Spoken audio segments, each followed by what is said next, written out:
Jai Hind to all of you, and now that the introduction has been done, and we have very important luminaries with a solid background, and these are people who have heralded the growth of the nation. And when we look at what kind of growth trajectory we want to have, it's right up to 2047, which is a long-term vision. If we have a vision which is given by the nation and a mission which is charted out by everyone, then we grow. And this is not something which has suddenly started. It has been going on for quite some time. You know, people talk of Make in India. That idea has been there. It's propelled, it's accelerated. There is a decision of the government, decision which is with political and bureaucratic will. So things are moving fast. Now with the technology which is dominating every field now, your national power, comprehensive national power includes technology as one of the most important constituents. And for that, we start looking at critical materials, critical minerals, and it doesn't stop at only these two. So we will be looking at it holistically. And I actually would want to give maximum time to the speakers. And MeitY in particular has given us a technological revolution. And who best than the person sitting to my left? And Akhilesh ji, I would request each one of you to actually take about 5 to 10 minutes to have your opening remarks, and then we'll come to a second round. Now there are certain questions which have been given, but I do not want to restrict the speakers because they have vast experience. So I would request you to give your opening remarks, and you can even answer the question which has given to you, or you can even go beyond that. Akhilesh ji. Thank you, the Center for giving us this opportunity. And I think the topic which has been taken, the subject is very topical. My apologies, Alkesh. I'm Alkesh, yeah. The name is difficult, not everybody takes it in the first instance. So as we see the way, I'll take a step back and take us through the development which have taken place in the last decade or so. When we started talking about how India should be taken to the next level in terms of its manufacturing capacity, in terms of its skill capabilities, in terms of its digitalization mission, I think each one of those have shown that how the demand for some of these minerals, as we develop the technology, I think the demand for critical essential minerals which we are talking about has gone up almost 4 times. And if we actually have to achieve the so-called the climate change goals which have been set under the COP27, the COP21 and the new development which have taken place in the last COP round, we need about 6, it will go up by about 6-fold. So requirement will keep going up. Even if we look at our own demand, if we look at what has happened between 2017 and 22, in the last 5 to 7 years, the demand for lithium has gone 3-fold. If we look at the demand for cobalt, it has gone almost 70%. The demand for nickel has gone up. The demand for, when we talk about, and this is going to go up only, it is not going to come down. As we talked about the Make in India, of course, we have been making in India even before the Make in India campaign was launched, and I'm happy to say that I was part of Make in India launch as well as the Startup India launch and the Digital India as part of my previous assignment with DPIIT.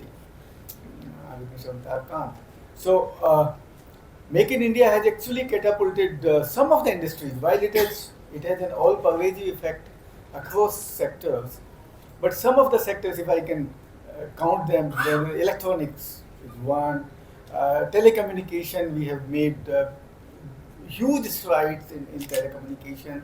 We look at our automobile sector, the transport sector has gone sea changes.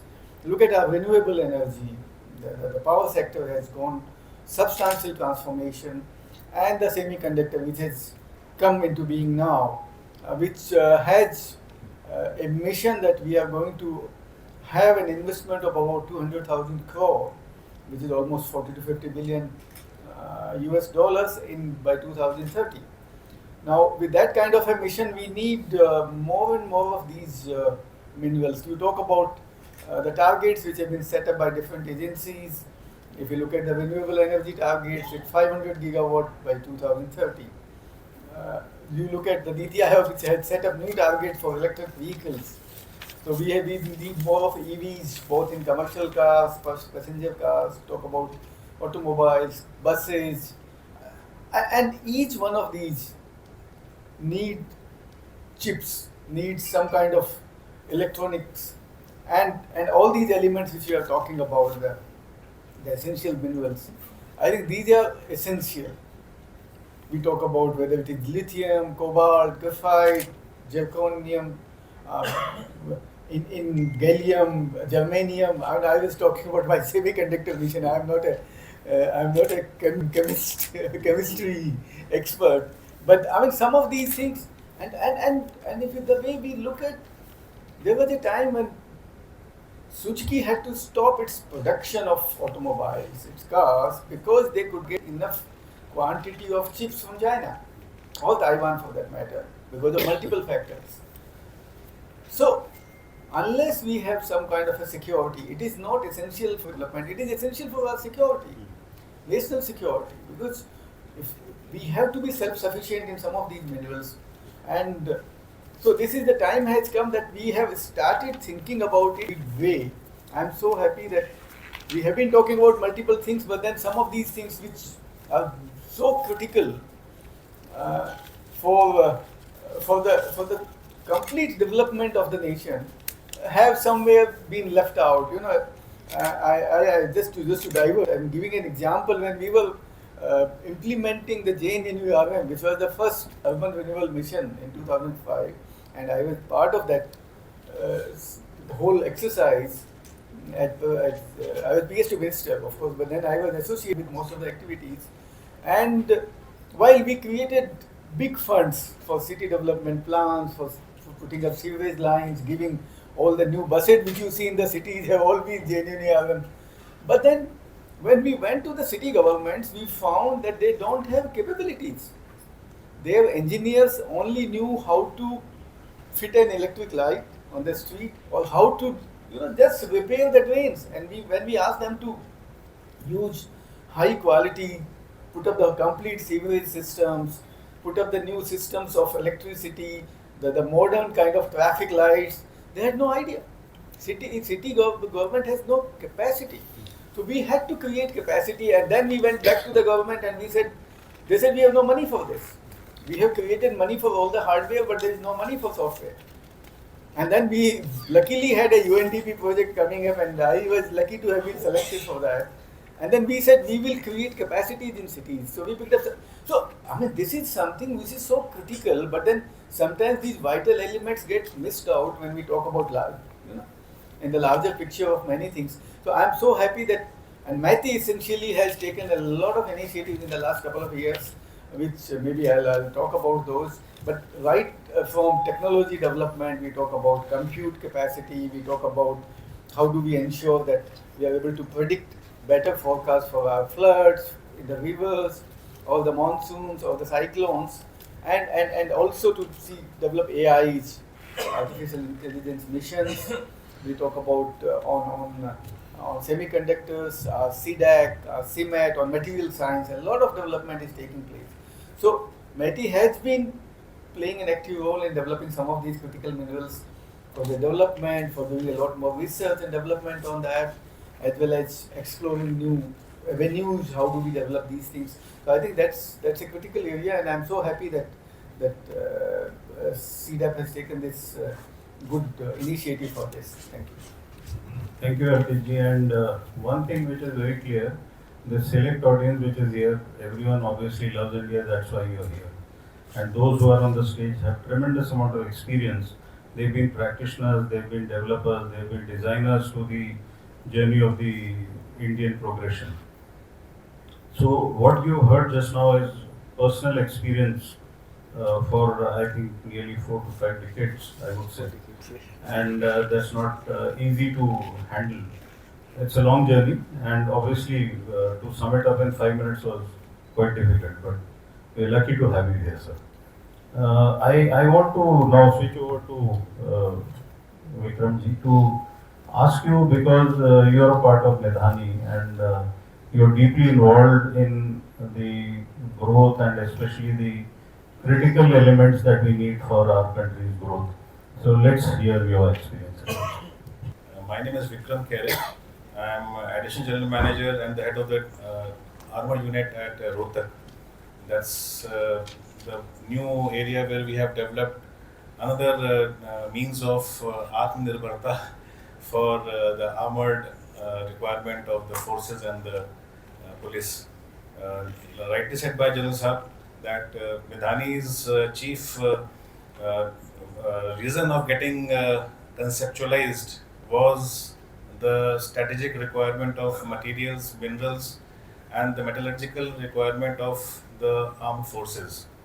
Uh, I'll just take you to 1965 war when this Chinese aggression happened. We were one of the only wars which we actually did not successfully complete. The prime reason being because we were heavily dependent upon China only for many of our minerals, materials, including the ammunition. So Midhani was born out of that requirement, and 1972 our foundation was put in place. 73 we started our first production. The intention was to make sure that if any such thing happens again in future, we should be able to give at least 1 year's backup metallurgical and mineral requirement, the metal requirement, specifically for the armed forces, specifically for the ammunition and missiles, submarines, and everything. So that was the intention behind the conceptualization of Mr. Dhatu Nigam Limited at Hyderabad. And today we are more than 52 years old. We have so far, this is the first year we have crossed 1,000 crores of our turnover in totality.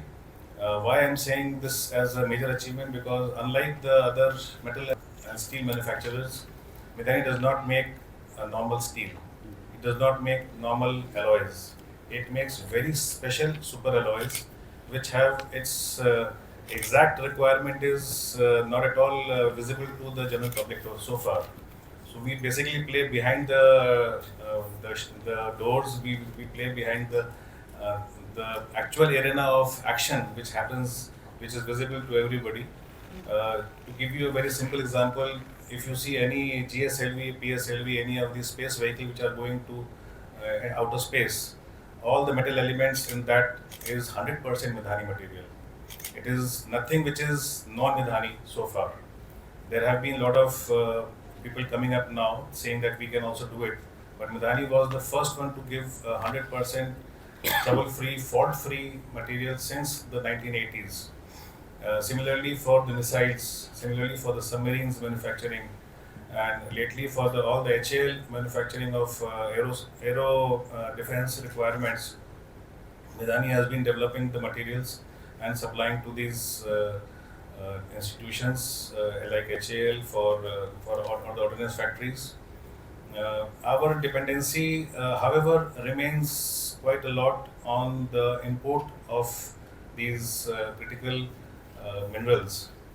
Strategic minerals, we call them, because these are not normal components, not normal elements. These are the titanium, the nickel, cobalt. It was mentioned in one of my earlier colleagues' expressions also. These are very specific requirements are there, and we have a very high quality requirement. So we have to depend upon a lot of these imports which are coming from defined and uh, ready locations. Unfortunately, 99% of them are owned by our neighboring country. So we are still finding ways and means how we can get something to not depend upon their ownerships. There have been some developments lately. We are also trying to get some reverts, some recovery of these minerals from already used, already utilized steel and alloy elements. So that is our way of getting back to and getting Atmanirbharta here. However, the fact remains that we still have at least 70 to 75% dependent upon the imports, and we are eagerly looking forward to having some alternatives also made available to us. In our discussion a couple of days back, I was informed that Australia is also coming up with some of these elements. So I discussed this with my chairman also. Incidentally, just to give you an update, my chairman was supposed to be here. We are having our board meeting today. So I was deputed on his behalf. So I may not be able to give you the type of inputs which he could have given with his experience of almost about 40 years in this industry. But however, I'll try my real best to give you what best I can from on behalf of Mr. Abhijit. And over to you, sir. Thank you, Anoopji. A lot of good insights, especially very subtly you brought out the challenges that the nation faces, especially because of the dependence. And there are certain things which I think a nation can produce. There are certain things which we have to borrow, we have to buy. So you have very correctly brought out that there are certain fixed things which you cannot change, but obviously the rest of the government will have to do something beyond Midhani to get you more self-sufficient. One more challenge with the kind of panel that is sitting here. We all have been a part of the government. We still are a part of the government. We have to balance it out, how much to say and how much not to say. So I am sure you all will understand there are certain hints which are thrown. So please, if required, even after the discussion, you can reach out to the panelists and satisfy your queries. Now I want to switch on to Anoopji with your experience about the ferrous alloys and especially with the MSMEs which are in a way backbone of our industrial growth. Even the bigger ones have an ecosystem of MSMEs, both in the public and the private sector. So how would you describe the journey so far and going beyond right up to 2047 or even beyond that? Good morning. First of all, I thank to Dr. Abhijit for inviting IFAPA, Indian Ferrous Producers Association, for sharing views on critical minerals.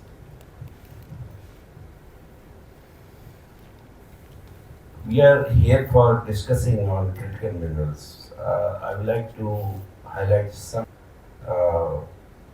point about the ferroalloys.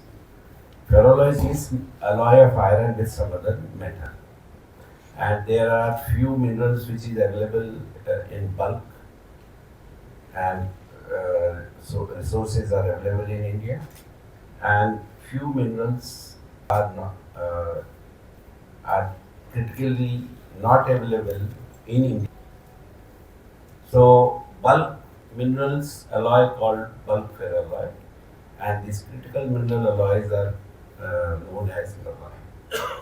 So I am heading Global Alloy Ferroalloy Committee in IFAPA, and that is why I am here with you. This noble ferroalloy is almost 4.5 decade old in India. It started somewhere in 1985, 75 and all. And personally, I have my personal exposure to this industry of almost 4 decades. When we talk about critical mineral, there are almost, I think, 32 minerals has been specified in that list. But majorly, few minerals like molybdenum, vanadium, nickel, titanium, tungsten, boron, these are major critical minerals which is used in bulk in good quantity. And our industry and the use of these minerals are in majority it is in form of alloys. Of course, there are many other applications in metal, pure metal form, or in chemical industry, or semiconductor, and there are various applications. But majority of the quantity is used in form of alloy by steel industry and foundries. The minerals which I named just now, uh, we are almost 100% dependent on import. Almost. Molybdenum is 100% imported. We don't have resource. Titanium, of course, there are ilmenite, sand, and rutile, but that is not enough to produce high quality titanium. Then talk about niobium, is not available. Rather, we don't get niobium ore even for the purpose of import. You cannot import niobium ore. You will get only ferroniobium. Then nickel. Nickel is again 100% imported. And so far, the processing of this processing of these minerals, I can proudly say that we have manufacturing facility, and we can compare ourselves with any world standard from quality point of view, from cost point of view. The only drawback is non-ability of these minerals. And without this alloys, ferroalloys, you can't imagine of producing steel. You can produce crude iron, but you can't think of making steel. And one can understand what is the importance of steel in our economy, for our growth. So it's a time now to focus on exploration. Unless we explore, I think, in so many years after independence, nothing much has happened so far exploration of these minerals in our country. Unless we explore and find reserves of these minerals, we are compromising with our security for future. With this, I think we'll further discuss on issues. Yeah, well said. In fact, starting from semiconductors to high-grade steel, this is the requirement, and wanting exploration is also very valid. And high-grade steel is something which is most important, and that is one of the reasons why today India is still dependent for aircraft engines, gas turbine engines, even small drone engines. We are not able to manufacture because of the metallurgy part. That is a challenge, and metallurgy challenge is not only for India; it is even for China. In fact, the JF-17 aircrafts which China has given to Pakistan, even their engines to a large extent have always been coming from Russia. Okay, something has been created by China and given to Pakistan, but those engines are failing. So finally, the basic issue is of the metallurgy, and unless we get into it fast, and I take your point, materials also, like cobalt which you mentioned. Bulk of the cobalt in the world is produced in DRC, that is Congo, and that's a war zone. But India stands a very good chance because we've been putting peacekeepers there for the last about 10 years plus. So we have a very good way of the whole of government approach where the Ministry of External Affairs can also take initiative. And Africa is no more a dark continent. Africa is something where we need to go for bulk collaboration. The geopolitical order is also changing. There are 6 African countries which have practically decided to do away with France in their business, and they are minerally absolutely superpowers, so to say. I think that is another place where we should be looking at. Now, switching on to particularly defense, Captain Abhijit is here, and maritime particularly is the growing domain as far as the armed forces are concerned, and China is taking great leaps in the maritime domain. In fact, the fastest growing navy and biggest navy by all standards today, shipbuilding and submarine building, and then thereafter not only about the military hardware, but even about the organizational structures and the operations. And that brings me to requirement to understand from Captain Abhijit as to how do we look at our situation and how do we look at the future trajectory in the maritime zone. Sir, thank you very much, General Sir, for giving me an opportunity, and to Dr. Jaji for considering me for this panel. Though I come from the, I'll talk to you some of the perspectives right from the bottom of the pyramid. I was a soldier.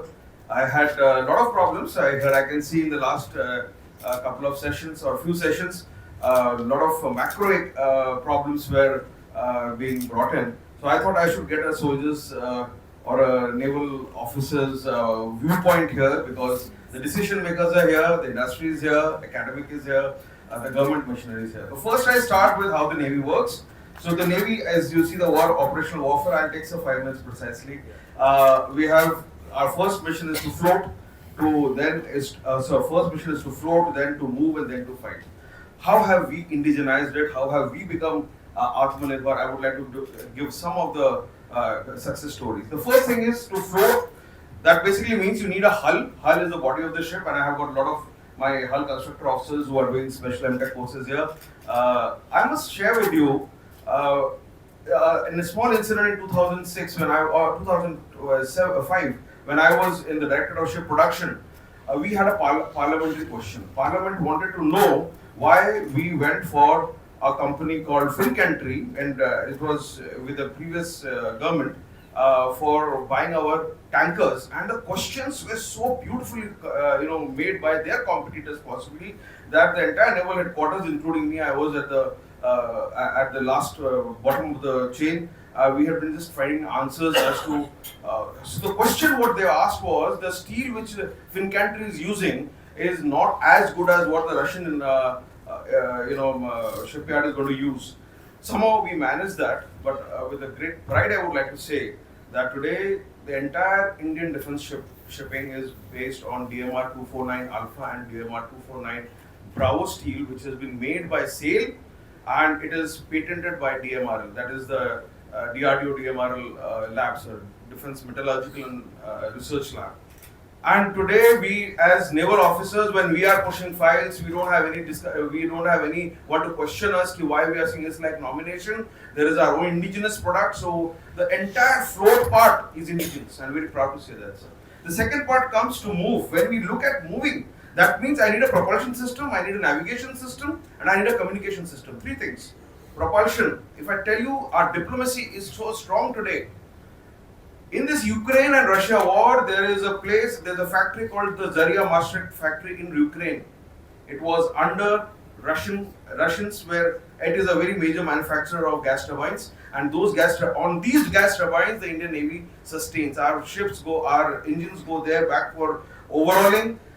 India has contracted 2 ships in Russia, which is getting made, and with transfer of technology, 2 will be made in GSL. The entire engine component is from this factory. The Russians wanted to devastate that, and it was, I think, what I said in the open domain, it was intervention of the Indian government that you please don't, damage this particular factory, because it will hit our supply chains for years to come. The third thing I would just like to say regarding, the fight part. So I have discussed 3 issues. The fight part basically means how you integrated systems. How do you make integrated systems? So you see, INS Vikram, which I was very fortunate to handle. So we made a combat management system, which is an Indian system made by a private industry, and that was Tata Power. And that was the first time a command and control system was made by a private industry. Otherwise, for the last 3 decades, from 1980s, we had partnered with Bell. Tata Power brought it from, they quoted about 25% of what Bharat Electronics quoted, but they got L1 and they got the certificate. So I was forced to get Tata Power on board to understand the nuances of a defense system. And we were lucky enough, we got them, we got very good. But see the challenge. On one side, I had a Russian side. We had a Russian surface-to-air missile. We had the MiG-29 from the Russian inventory, which was supposed to float on an Indian platform, controlled by an Indian system made by Tata Power. And on the other side, we had the Israelis who says, my system will not talk to Russians. That is the first thing. The second problem, and I am a Navy officer, Indian Navy person, sitting and taking a decision. Bharat Electronics and Tata Power, there are so many Indian vendors. We had to integrate. So how did we go about doing that? So Navy per se has got an organization called an R&D organization called VESI, and a leadership of that was we have financial independence there. First thing, it is slightly away from the clutches of the financial authorities, what we call the IFA or C-DEP. That was the first thing some leadership took in 1980s, and they made beautiful. Thereafter, there was a lot of freedom to work there.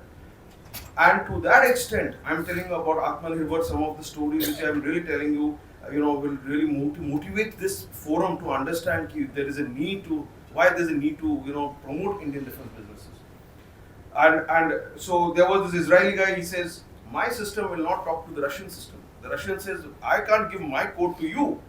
So they came, this organization called VESI, we said, you give the code to us, you are a trusted partner, you are our trusted partner, and let us do it. And today you see we have got a ship which is firing BrahMos missile, which is controlling a MiG-29K, which is controlling the Barak missile, which is coming from Israel. It is controlling the French inventory. The Rafales are integrated to it. It is integrated with our LCS. Our own LCS can communicate, can be controlled from our command control system, and everything is indigenously developed. We have the control of the source code. That is one of the beautiful stories I would like to bring out to this audience, that it is there. Next part comes, sir. This is one of the aspects. I just want to tell you one more thing. So after all this, what has happened? There is a failure. The supply chains in Russia are failed because of the Ukraine war. Israel is again very well engrossed in its own problems in the Gaza Strip. So where do we look for? So now we are looking for, France has become the pseudo Russia for us today. France is getting in that way. And we have got a lot of comfort zone with France because we have integrated the friendships on board. That is one thing I wanted to tell you. The second thing I want to tell you why Atmanirbhar is so important. We are talking about source code. 2003, I was deputed to Russia to get this INS Talwar class of ships. So I was the first crew. Can you believe? When we went there, it was made by a shipyard called Balchisky Zavod in St. Petersburg. And we went at minus 30 degrees centigrade. It was totally, pitch dark and totally with ice. And there was hardly any workforce there. That shipyard was dead for about a decade. We paid 5,000 crores to get 3 ships made from there. Talwar, Trishul, Tabar. That was done, sir. Repeat order went again to the same Russians, same design. And it went to a shipyard in Kaliningrad. And the word was it has got something to do with some Putin's relative was there, was the owner of that Kaliningrad shipyard, and we gave them orders for 3, and now we have again given them orders for 4. I have seen the hand-holding the Indian government or we have done to bring up a Russian shipyard. So my point is, why can't we do that type of hand-holding to the Indian shipyard, to the Indian industry? The third incident I would like to narrate, the last of this, was the MiG-29K. When we were integrating the entire command and control system of INS Vikrant, MiG-29Ks were the resident fire aircraft which will take off from the platform of Vikrant. So I took a lead, VESI took a lead and said we would make this software indigenous. The control of the aircraft should be from indigenous software. The Russians realized that it is a big challenge to get money extract out of us. So they asked us to make a proposal. So we made a proposal of 20 crores. I got the Indian industry, I got IBM. And today we are talking about, I don't know, some of you who are into software, we are talking about auto code generation. So I did a lot of study and I said we can do an auto code generation. The code will be our code, will architect the system in such a way, in a modular way. Any system can be a plug and play. You buy anything, we will make an architecture which will just plug and play system. And at the end of it, the Russians said, just one question he came and asked the naval chief. He said, sir, I agree with you, whatever you are saying. You will build your own system, I agree. But what happens when the MiG takes off? The MiG takes off and it banks a turn and there is an accident and the MiG falls off. Is your software or my software? And that is the time the Navy took a decision, no, you take it up. So they quoted for the project which we had estimated about 20-25 crores with the Indian industry, and we would have got, because we were discussing with the Israelis, with the French, with all those foreign OEMs, we had to give it on a platter to the Russians. They charged 450 crores, we got it down to 253 crores, and that is how the Indian money went outside. So my only point here is, as I speak, sir, I think the Indian industry has got tremendous potential, tremendous potential. The ecosystem, the startup ecosystem is amazingly good, sir, and we must support this Indian industry, and for our own good, for our own self-reliance, and there is no way that we can step back on this road which is so well laid out now by the industry. Thank you, sir. Thank you, Abhijit. And I just want to add another factor here. What he said is that the Indian brain, the Indian will, the Indian desire is so strong, and we have to do handholding. And that handholding also comes from the trust from the citizens. You would have heard of somebody talking bad about an artillery gun, somebody talking bad about a plane. My only point to you all is just trust and have faith in the Indian Armed Forces. You will never be let down. Whatever rest happens is dramatics for open media, so just go along with that. Maybe media wants some TRP, so go along with that.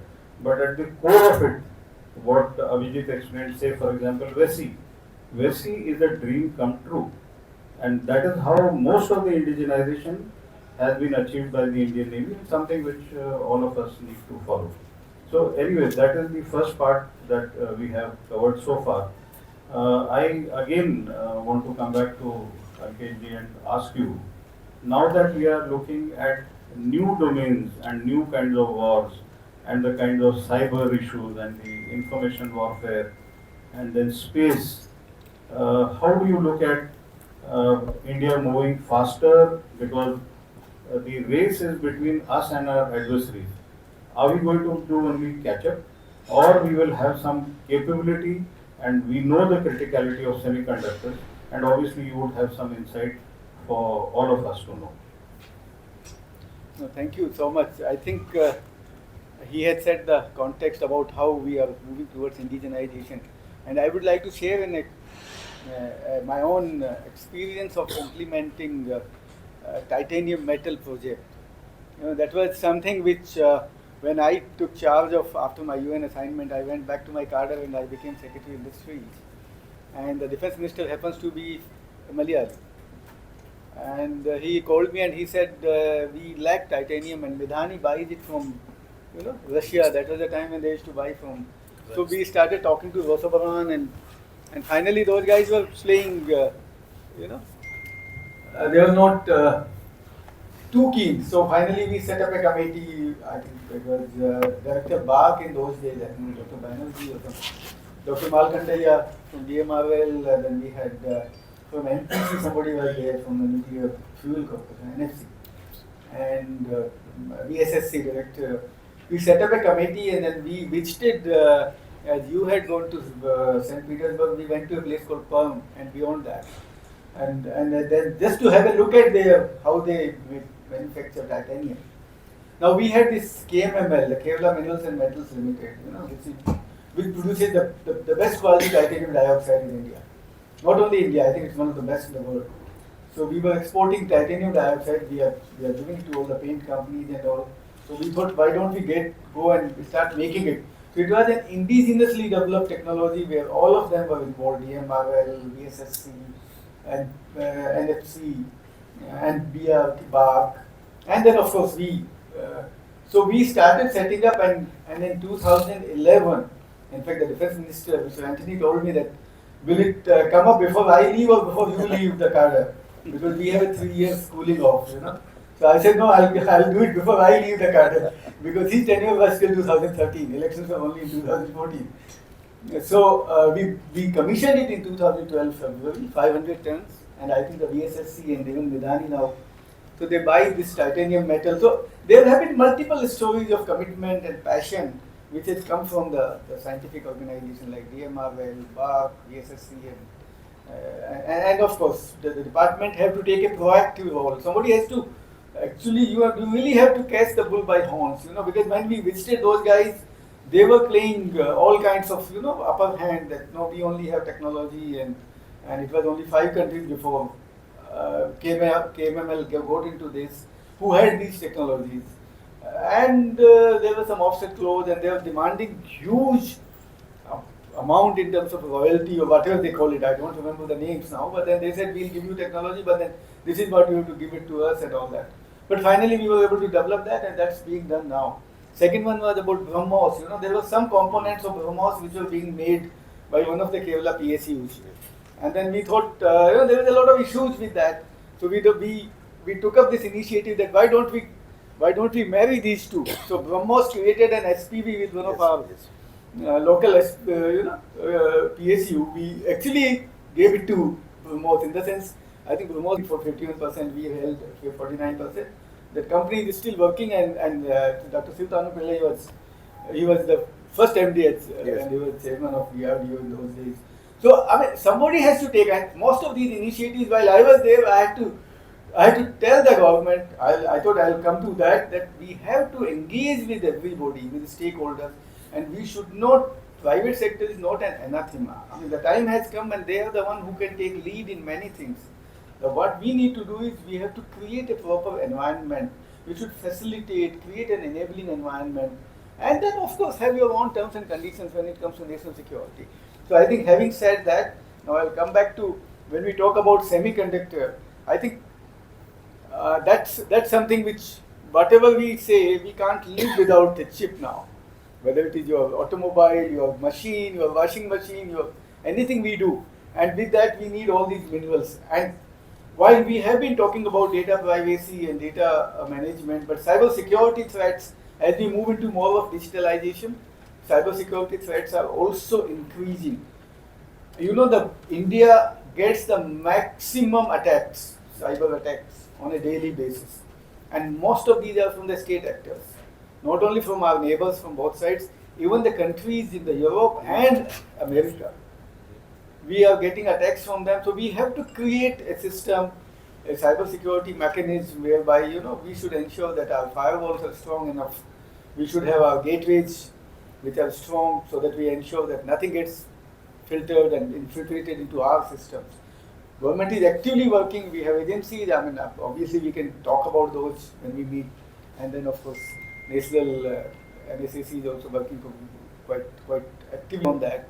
They are monitoring it. Cabinet Secretariat is monitoring it. MeitY is actively working on all the technology part of it. We have our own setting, which ensures that none of these things. They keep on issuing advisories, also taking action when it comes to take a curative action when something happens in any of our so-called critical infrastructure. When there are any attack, whether it is on AIMS or any of our critical infrastructure, our agencies are quite capable now. And I would like to assure that while it's a cat and mouse game, but we contain one of the hackers. You find another attack coming with much more force, with better technology. So we have to keep on upgrading ourselves, so that we ensure that we are able to contain those things. So I think we should continue. Thank you, Alkesh. And I just want to put everyone's mind at rest to see that there is a lot that the nation is doing in terms of cyber security. At the National Security Council Secretariat, we have a National Cyber Security Coordinator. He's a serving general from the army who spent his entire life into this. And all the critical infrastructure protection, security of that is taken on by them and the NTRO together. But what is expected of rest of us is to have proper cyber hygiene and ensure that we do not become a part of that link which leaks out things. And specifically when you hear something like the MOD website has been defaced. Defacing is something like I go to my neighbor and paint his wall with something, but that doesn't mean that I have carried out a theft. So don't overvalue this kind of information that because a website has been defaced, so something else has been lost out. May not be truly correct. So just look at that from a particular viewpoint. Again, I want to now go next to Vikram ji and ask him. We've been speaking of titanium, but there is more that has been used by our adversaries, whether it is China and Pakistan. In addition to titanium, they have even developed the capability to have the penetrators in the ammunition using depleted uranium. But that obviously is something which we have not done, and not because of any other reason. I guess we have the capability, we will not have the best capability because we've still not done it. But maybe this is a cat and mouse game in which the penetrator reaches its culmination point, but the armor plating gets stronger. So you're dealing with steel, you're dealing with such issues. So can we have your views and also the way forward for Midhani, because critical metals, critical materials are increasing by the day. So as the technological revolution keeps moving faster, how is Midhani structured for that? Truly said, General sir.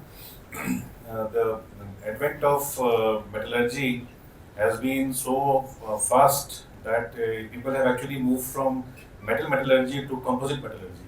So that is a new combination which is coming up, and threat levels, since I've been dealing with this armor unit in the last 8-9 months. So far, we should look at threat levels as only restricted to the border areas of Jammu Kashmir or maybe northeastern areas. But similar threat areas have penetrated down south till Telangana also. So the levels of protection, which were so far just against a katta or a country-made pistol, have now been increased to minimum AK-47 and up to the level of snipers. So the normal steel. Incidentally, we have been hearing about DMRL from our earlier speakers. DMRL is the great grandfather of Midhani. Midhani was born out of DMRL only. DMRL is the metallurgical research laboratory of DRDO, and Dr. R.V. Tamahankar was the chairperson and the director of DMRL once upon a time in 1972 when Midhani was born, and they initiated the process of metallurgical development. Success used to be transferred to Midhani for commercial development. So just to give you that background, so that you are also able to, appreciate that whatever Midhani has been doing has been as per the DRDO guidelines, as per the DMRL guidelines. The technology has been developed in-house and like Captain Sir mentioned, DMR 249. Yes. This is the code name for DMRL developed steels. We are also using DMR 45, DMR 1700, DMR 250. These are the specific code names which are developed and manufactured in Midhani by DMRL TOTs itself. And incidentally, many of these are not allowed to be either exported or even scrapped to be reused by any other industry rather than the strategic industries. So Midhani has another responsibility of maintaining the scraps which we generate from post the usage, and then also regenerate from the same elements and reuse it also. So that also technology we are taking in from DMRL itself. So it's in a way Atmanirbharta again, because we have imported the elements once, we used it once in a particular application, again it has been extracted from the same reverts, and again it is being reused. So that process is not simple, because it like the metallurgical processes. I think a few of you would be also aware. In metallurgy, the elements also sometimes they disappear once the process is over. They leave their property and they disappear. This is the level of metallurgy which Russia has been using with India, and we have many such instances, especially from the Air Force, the BRDs, the base repair depots, where we have a requirement of certain metals. We get the samples, but we are unable to get the metallurgy out of it, because that metallurgy is so superior, so much far advanced, that we have to just go for the mechanical properties and then get a corresponding Indian substitute. However, having said that, there is a lot of development towards the composites part, where simple carbon fiber or now even the ceramics, they are playing a very crucial role in a lot of such developments. We have done some technology transfer from BARC for that purpose. Lately with IIT Delhi also, There has been some developments on the Abhijit, the Kavach, which has been developed by the IIT Mechanical Engineering team, and that is also going on. That was also going on with DRDO again. So all these things are the advanced technologies which are requiring developments and also simultaneous, worldwide. We need to be abreast with the world. We cannot say that we are the best and we remain the best, because every day it changes. Every day the developments, like it changes in the electronics fields, it also does similar type of advancement in the metallurgical fields. We have to grow all that. MSMEs are one of the most, I would say, advanced type of sources for us in Midhani also, where we are helping them grow, we are helping them develop some of the materials.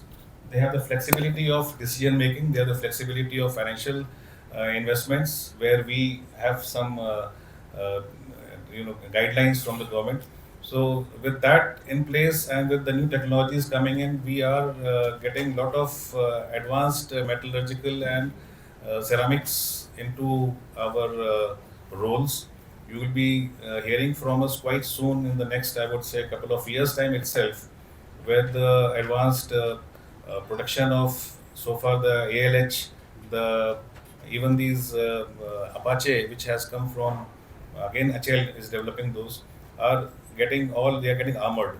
You may not have heard so far about armored drones, but that is also happening. So all that is the next stage of development of our own self-reliance, of our own response to what probably tomorrow may hold against. Thank you, sir. Thank you for giving us a peek into what is going to happen in future, especially even armored drones. So that's something very interesting. And drone industry is something which is growing by leaps and bounds. So I'm sure Colonel Manik Anand is sitting in the front row. I have a question for you. Yeah, so you'll come to that. Anoop, I just want to ask you, when we look at even China, you look at India, you look at what is known as the military-civil fusion. They call it military-civil fusion. We put civil before. So, wanted to just know from you that this industry, how does it strengthen the industrial base, or does it strengthen everyone, and what are the future steps that we need to take? Hello. Sir, as I said, we are producing noble ferroalloys, extracting mineral metal from the mineral, and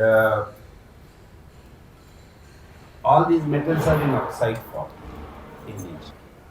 So by a smelting process, which is called aluminosilicothermate process, we extract metal and alloy it with iron, and then it becomes ferrous, right? Alloy of that particular metal. So our role is to this extent. Now, so far, use of these metals depends on the user. For what purpose they want to use it, what grade of steel they want to make it. There are standard specification of all these alloys, and we maintain that. So, these alloys are required for various particles used for various purposes wherein these alloys are used. Not only defense, defense is very critical area. Apart from that, nuclear, space, railways, oil and pipeline, there are many fields where these alloys are required. Some of the alloys are has no replacement or alternative metal which can be used, like molybdenum. In other alloy like vanadium can be replaced by niobium, but molybdenum cannot be replaced, or there is no alternative metal. So, as your question was, we are our role is to produce noble alloys, and it is up to the user how they want to use it. So,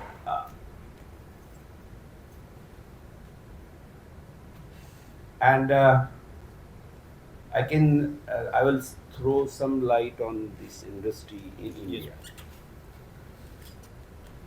As all you know that, or might be not knowing that entire noble ferroalloy industry is almost comes under MSME category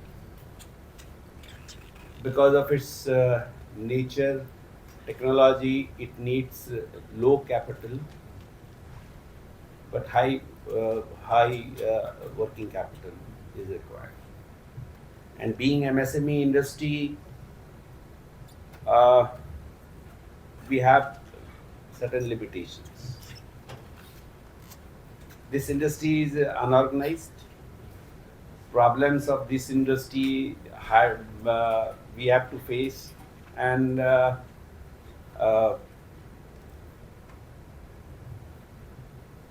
other problems of MSME, like no other industries, there are more or less same for us as well.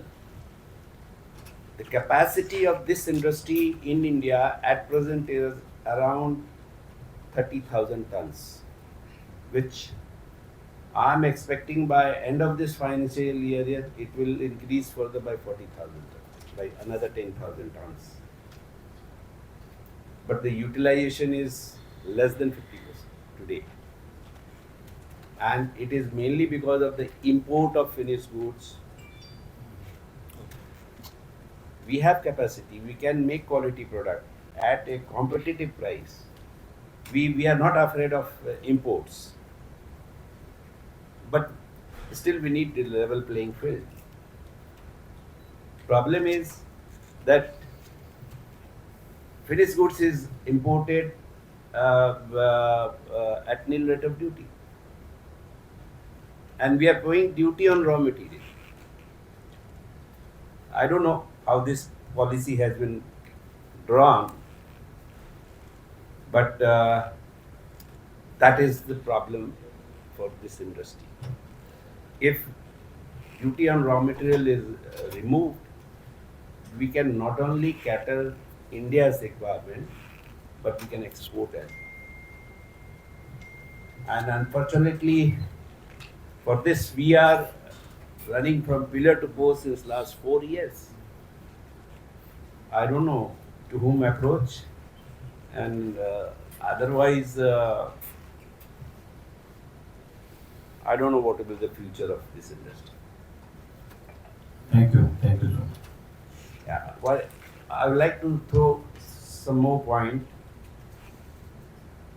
Recently, we got relief from Government of India regarding import of ferromoly from Korea. Korea FTA was signed in 2011. At that time, there was hardly any import. So there is a period, reduction of the duty in FTA from full rate of duty to nil rate of duty. The cooling period was, I think, 8 years or 7 years, whatever it is. I don't remember exactly. So from 2017, import of ferromoly, there was 900% rise by 2023,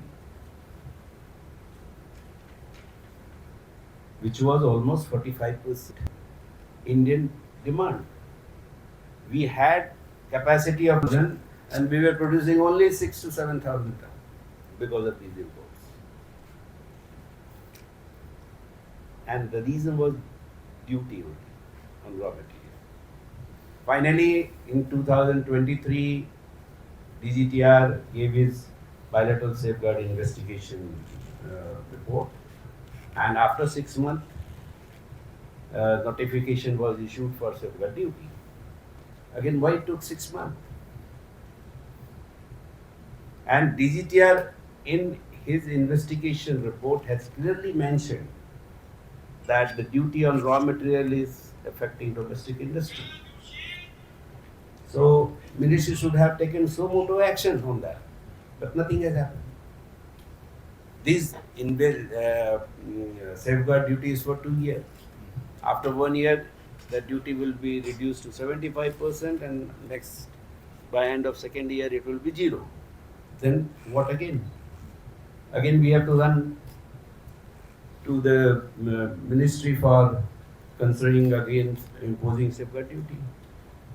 So my request is that there should be a system where concerned ministry or department should take suo motu action by monitoring the development of the industry, and then only the MSME industry can survive.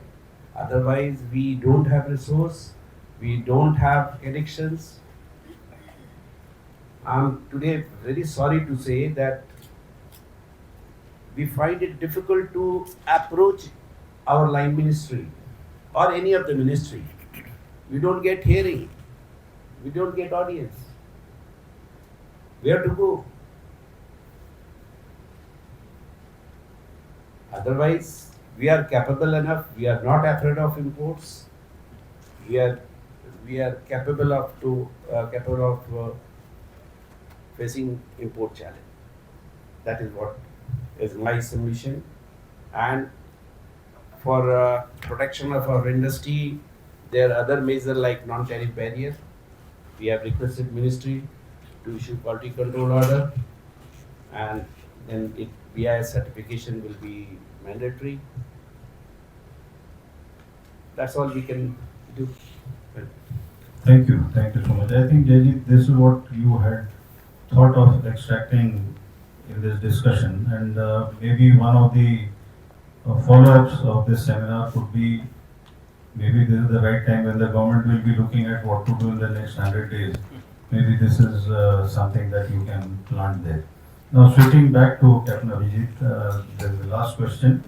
While MSMEs have been mentioned more often, but the first indigenous aircraft carrier, that's a success story with a lot of MSMEs also involved in that, and Cochin Shipyard is not a DPSU, it's a PSU. So, inter-ministerial gaps have been covered in such successful projects.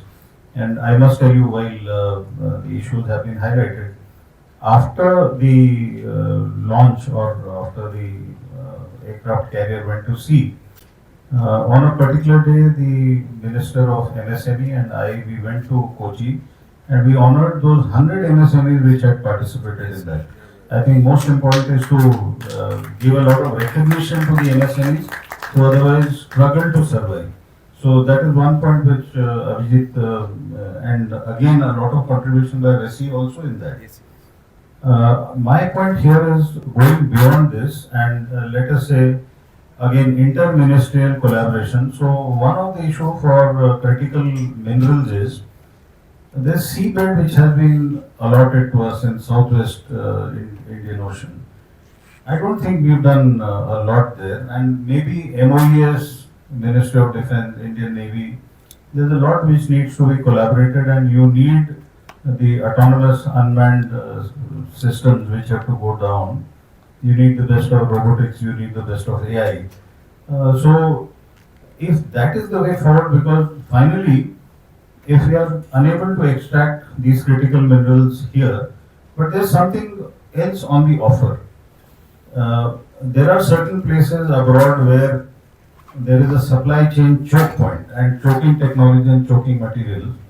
If, let us say, there are certain countries which have dominance in critical minerals, but China is already there.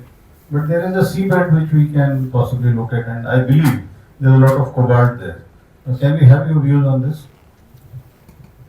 Sir, thank you, sir. Sir, just 2 points. There's a lot of work which is going on in autonomous underwater vehicles, sir. As I just checked out from GRC, they have made this. MeitY itself has made with Bharat Electronics. I can see one officer from Bharat Electronics here. So they have also made one in Goa. They are doing a lot of research with Israeli system Elbit there on board. So one question which I just want to know, that is basically surveying. So we got UDA framework, which the government is also considering. One of the naval officers, Commander Anoop Das, is very keenly involved in it. But what excites me more than this is what MeitY sir the Secretary of MeitY has just brought out is the semiconductor industry, sir. I just want to give one viewpoint, sir. There is a ship which is INS Vikram is ready for float. As I said, it is ready for float, it is ready for move. But where is the combat capability? So we still have got some radars, and we still have got, and Magnum is not made in India, sir. And RF circuit is not. So in 2016, there was a guideline from the government that none of this, equipment like Bell makes or ECL makes or many of the companies make should have any Chinese component or should have any Chinese manufacturing footprint. So these guys have really taken out to all these big companies. They have taken out. They'll go to some other place, or they'll not remove that, scrap that made in China and put their own local label and give it back to us. So heart of the components are still dependent on China. I was reading up, so 60% of the germanium which is used for doping is controlled by China. So how do we actually are basically the critical minerals, what I can say, in an aircraft of F-35, sir, 417 kilograms of the material is critical elements or rare earth elements, sir. So your point is absolutely valid. So we must do a lot of underwater survey. We must utilize this. But at the same time, the semiconductor industry really excites us, to the defense sector, because there are PCBs, there are chips which are enabled, which can give out our positions as a cyber threat to our enemies, sir. Then they are embedded throughout. We know about it, sir. In Vessi, we did some studies on this also, sir. So this is one thing which I think the industry should take on, that critical minerals as well as semiconductor manufacturing, we have to take lead in this. Thank you very much, sir. Thank you, Abhijit. In fact, all of us here, we are very good at finding the weaknesses, the fault line, the vulnerability. But what we need to apply our mind is to find solutions. And unless we find solutions, we don't expect solutions to come from across the borders. So that is one thing which I want to bring here. Do we have just enough time for a few questions? Actually, we've run out of time. We'll still take 2 questions. Sure. I have 2 hands, so I just will. So my question to Khandare himself, since you were the military advisor in the NSCS and I was also handling international cooperation, you are aware that we're doing a study on making Bharat a space power by 2035. The contours which will be in the Indian Space Congress. So my question to you, sir, is that have we done as a nation sufficient as far as international diplomacy is concerned? You remember when I flashed this presentation at the India Space Conclave on 20th April. So we mapped, me and Abhijit mapped the entire, critical materials, and what we saw was like niobium, what was being talked about, it's primarily in Brazil, except for Turkey. I mean, all these countries are very friendly to India. You talked of Congo and all. So I don't find, these forming part of, in the MOD joint working group meetings as an agenda. So isn't it high time that, and you as the MOD principal advisor, and since you have had so much of thing in the NSCS, that this should be at the top of the agenda in the various bilateral working group meetings, and we should need to push this international diplomacy to the next level. Your long question, one word answer, yes. Definitely, that is what is required. But along with that, let me tell you, I think we have the best foreign minister as on date. And in my discussion with him, I realized he is absolutely well aware of what needs to be done. And when you see what is going on in his mind, he is looking at all these countries which we are talking about. Do you know that the manning of these countries' ambassadors, he has put a new criteria for selection. It's not as per seniority, it is as per suitability. I think that is something which, because in most of the cases in the government, most of our problem comes from human resource management. But there he has done something great. So if you have the right people, you have the right mission, I think it will happen. Now about MOD, that is internal between you and me. Yeah. Yes, please. Last question. Good morning, this is Dr. Daniel from USI UN Affairs. General, 2 points. Number 1, add value to your point, and number That's for me? Yes. Okay. And number 2 is about points to the flow. Point number 1, you say like we are in DRC UN peacekeeping is there for 10 years. So sorry, we are there from 1960 to 62 for put down the Katanga, and then from 2005 till date we are there. We are there for quarter centuries than any other army with a tremendous knowledge. 2, to the points to the flow. Now I just said over 10 years. Just to make it more precision. Okay. Second thing, point to the flow. We think the Blackwater's engagement in Afghanistan and Iraq with a tentatively 300 to 400,000 human resource, but to the surprises like China with North Korea's PMCs and then allied resources is more than 500,000, even to surprise close to 1 million in the SADC, which is considered as a silent partner. Yeah. But they are working on this. And then in East Africa, now the Indian diaspora, which was pretty dominant, and now we are losing the ground with an uprising of the Somali financial professional uprising, and it is never from the Somali's diaspora in Europe or in America, particularly America. Now our direct adversary is not only China, but also the people of Anglophone, Lusophone, and the Francophone from the Europe and Americas as well, which we are not looking into primarily. So I think the Indians who held most of the minerals, now they are losing the industry. Even recent past, one of the biggest Indian business guy who in the sugar industry, he have been kidnapped. Now all these uprising, the guys who are coming to the prominent Africans, they are not, they are first generation unprofessional. It's a matter of question. Number two, we are Indians losing the ground, and whoever Indians held all these resources in the Africa, they are not young players, they are old players. The next generation losing the ground on two criteria. One, they are finding sophistication in leaches in Morocco or in Dubai or GCC or in Panama and losing the ground. Already they've seen $2-3 billion. Now, the thing is like, G2G, we are capitalizing the resource relationship in multilateral agency as an award. But here we are losing. Recent emerging threat in Somali, all the splinter groups, after the Gulf Naval Alliance by the Iran, these guys are getting a tremendous and opening the ground to the Chinese for all the rare earth materials. Now the French Foreign Legion have already exited Djibouti and come back and stay there without an unofficial scenario. Now the resources entirely controlled. India in Africa, I think it's always in a relationship in the soft corner. Not now, from 1955 Badung Conference. We always start and we are not finishing the race. So this is, I'm just placing the... Thank you. All your points are quite insightful, and I will be happy if you give me a paper on this. But at the same time, let me tell you, I spent 3 years with the SADC. So I understand fully well how Africa thinks, how Africa works. That is one continent which always talks about 54 countries of Africa, not individual countries. So there is a way to handle Africa, and what you spoke about what's happening in Africa, it's been happening. Yesterday also in my talk I mentioned that what was announced as BRI by Xi Jinping in 2013 actually had already happened in Africa. The kind of stadium, the kind of roads, everything possible. I was possibly fortunate to have spent 3 years there, and maybe one of the lucky armed forces officers who spent 1 year in Central America. So I know how things happen in Latin America also. You know, geographically we keep talking of Africa as the dark continent. As a government, possibly Latin America is the dark continent for us.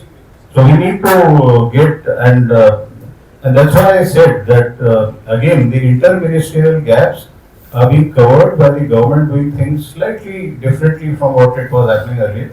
People are sitting on the same table and talking. You know, even in MOD, for example, we get people from the MEA to sit with us and talk. There has never been a no from the Minister of External Affairs to talk to us.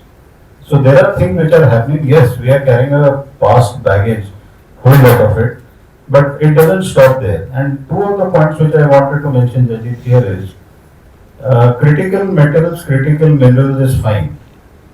What we have to focus for 2047 and beyond, the most critical thing that will happen is water. If we don't have water, and we are already stressed, 18% of the global population is with us, 4% fresh water. And look at the kind of degradation and water stress that we are facing. We can keep getting metals or minerals from abroad. What happens to your water? So I think that is something which is extremely important, that if we are going to be 1.76 billion by 2050 or so, and the water is going to keep reducing. So rapid urbanization, increase of population, spoiling of water, over harvesting. So that's something which you will not have an answer unless we get our act right on water. And the second most important critical element is human resource capital. If our human capital is increasing only quantitatively, okay, new education policy, by the time we see the effect, it will be another 20 years. But concurrently, there are things which have to be done, and those are the 2 points which I wanted to mention at the end of this talk, so that whatever report you prepare, one is definitely critical metals, critical materials, critical minerals, but what about these 2 things which otherwise are handled by somebody else? And when they are handled by somebody else, nobody keeps a watch over that. So I think that is what we should do. Let me thank my eminent panelists and please give them a round of applause for excellent contribution. Thank you so much, and the audience also for listening patiently.